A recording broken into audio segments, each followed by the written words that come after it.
നമസ്കാരം. വിനോദലോകത്തെ വാർത്തകളും വിശേഷങ്ങളുമായി ഇത് ഫിലിമി ബീറ്റ് മലയാളം. മലയാളത്തിൽ അപൂർവമായിട്ട് 100 കോടി ക്ലബിലെത്തുന്ന ചിത്രങ്ങൾ പിറന്നിട്ടുള്ളൂ. മോഹൻലാലിന്റെ പുലിമുരുകനായിരുന്നു ആദ്യം 100 കോടി മറികടന്ന മലയാള ചിത്രം. പിന്നാലെ കായംകുളം കൊച്ചുണ്ണി, ഒടിയൻ എന്നീ സിനിമകളാണ് ബോക്സ് ഓഫീസിൽ മിന്നുന്ന പ്രകടനം കാഴ്ചവെച്ചത്. മലയാളത്തിന്റെ കാര്യം ഇങ്ങനെയാണെങ്കിലും മറ്റ് ഇൻഡസ്ട്രികളുടെ അവസ്ഥ ഇതുപോലെയല്ല.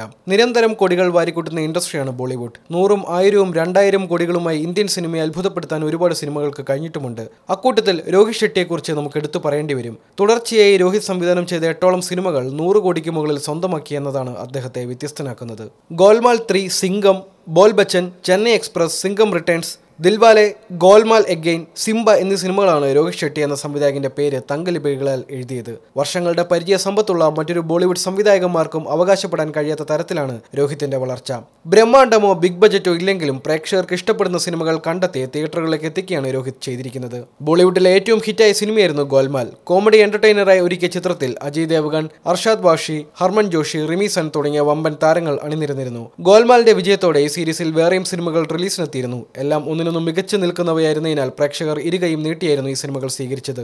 രോഹിത് ഷെട്ടിയുടെ സംവിധാനത്തിലെത്തിയ ഏറ്റവും പുതിയ ചിത്രമാണ് സിംബ. രൺവീർ സിംഗും താരപുത്രി സാറ അലി ഖാനും നായികമാരായി അഭിനയിച്ച സിനിമ ക്രിസ്മസിന് മുന്നോടിയായിട്ടായിരുന്നു തിയേറ്ററുകളിലേക്ക് എത്തിയത്. തിയേറ്ററുകളിൽ നിന്നും നല്ല പ്രതികരണം സ്വന്തമാക്കിയ സിനിമ ബോക്സ് ഓഫീസിൽ തരംഗമായി കൊണ്ടിരിക്കുകയാണ്. റിലീസിനെത്തി 5 ദിവസം കഴിയുമ്പോൾ 124.54 കോടിയായിരുന്നു സിംബ ബോക്സ് ഓഫീസിൽ സ്വന്തമാക്കിയിരിക്കുന്നത്. കൂടുതൽ വിനോദ വാർത്തകൾക്കും വിനോദ വിശേഷങ്ങൾക്കുമായി ഫിലിമി ബീറ്റ് മലയാളം സന്ദർശിക്കൂ, സബ്സ്ക്രൈബ് ചെയ്യൂ.